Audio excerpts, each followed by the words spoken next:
अभी हमारे वृंदावन में बांके बिहारी कॉरिडोर की चर्चा हो रही है। हम ध्यान चाहेंगे आपका सभी का। अभी वृंदावन में कॉरिडोर की, बांके बिहारी की कॉरिडोर की चर्चा हो रही है। कुछ लोग पक्ष में हैं, कुछ लोग विपक्ष में हैं। वो नहीं चाहते हैं कि समाज, कई समाज ऐसा है जो नहीं चाहता। अब काफी लोग हमसे कह रहे हैं कि आपका मानना क्या है। हमारा मानना, तिरुपति बालाजी के मंदिर में जो कांड हुआ उसके बाद स्पष्ट हो गया कि कोई भी मंदिर सरकार के अंडर नहीं होना चाहिए। कोई भी मंदिर, किसी भी मंदिर में सरकार का हस्तक्षेप नहीं होना चाहिए। मंदिर के बाहर आने वाले यात्रियों की व्यवस्था सरकार और प्रशासन दोनों को ही सुनिश्चित करनी चाहिए। ये उसकी दायित्व है। अब आप कहेंगे कैसे, हम बता देते हैं ऐसे। जब भी नमाज पढ़ी जाती है तो प्रशासन सड़क पे, कई जगह पे प्रशासन सड़क पे उनसे नमाज अदा करवाता है और बाकी के ट्रैफिक को इधर उधर डाइवर्ट कर देता तो जब उन्हें नमाज सड़क पे पढ़वाने में प्रशासन लग जाता है तो बांके बिहारी और अन्य मंदिरों में दर्शन कराने में प्रशासन सहयोग क्यों नहीं करेगा।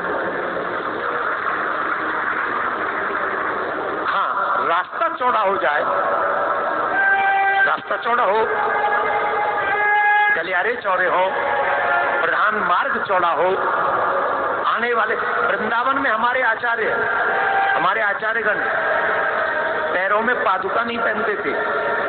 जब वृंदावन में आते थे दूर से पैदल, कम से कम 5-6 किलोमीटर दूर बिहारी जी से, वहीं पादुका उतारते थे, वहां से पैदल आते थे। और आज वीआईपीओं की ऐसी लाइन लगी है, सब यही चाहते हैं कि बिहारी जी के मंदिर के दरवाजे पे हमारी गाड़ी रुके।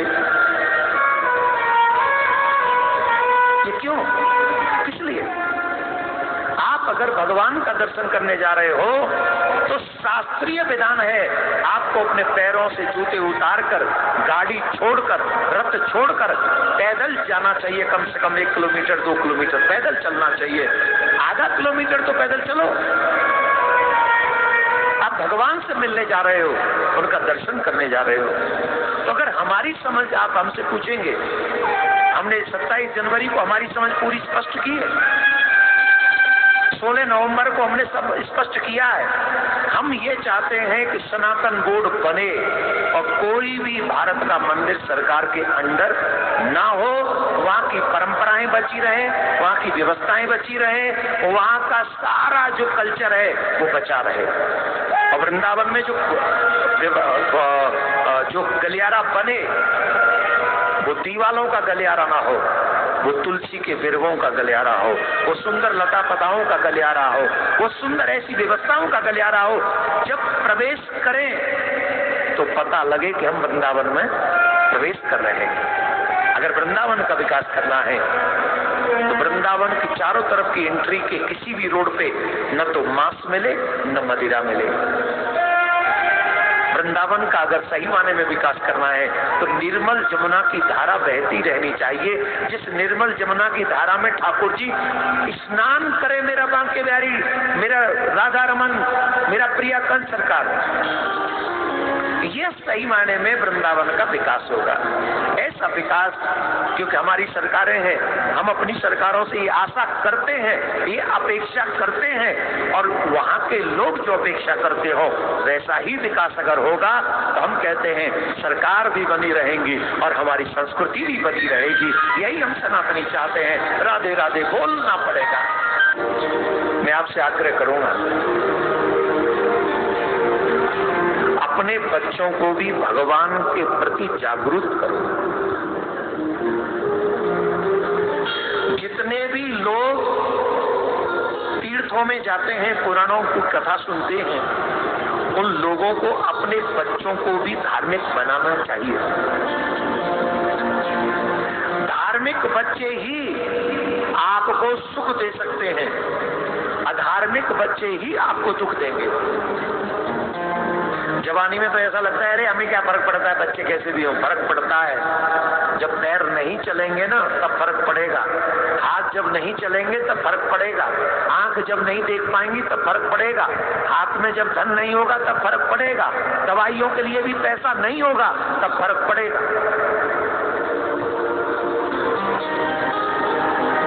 और ये तभी संभव है जब आपके बालक धार्मिक बने, बनने चाहिए। माँ ने धार्मिक बनाया और कहा अगर तुम्हें गोद में बैठना है तो परम पिता की गोद में बैठो, और कहा पहले छोटी माँ को प्रणाम करो। जिनके मन में से मैं मर जाती है उन्हीं को मोहन मिलता है।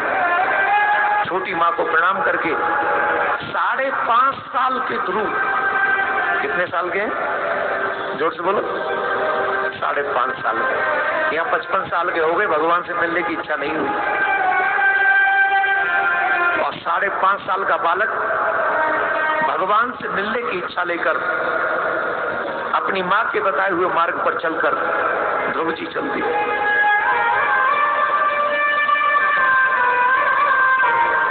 और ध्रुव जी ने जब मार्ग में जा रहे थे, बिना गुरु के गोविंद की प्राप्ति नहीं होती।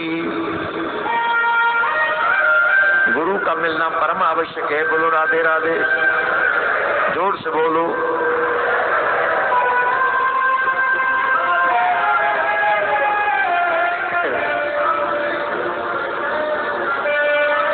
हाँ राधे राधे भैया, राधे राधे राधे।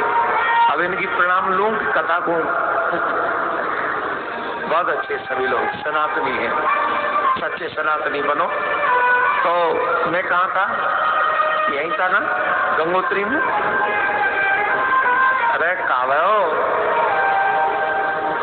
बड़ी सुंदर आनंद है यहाँ पे, राधे राधे बोलना पड़ेगा। ध्रुव जी महाराज गुरु के रूप में नारद जी मिले, बिना गुरु के गोविंद नहीं मिलते।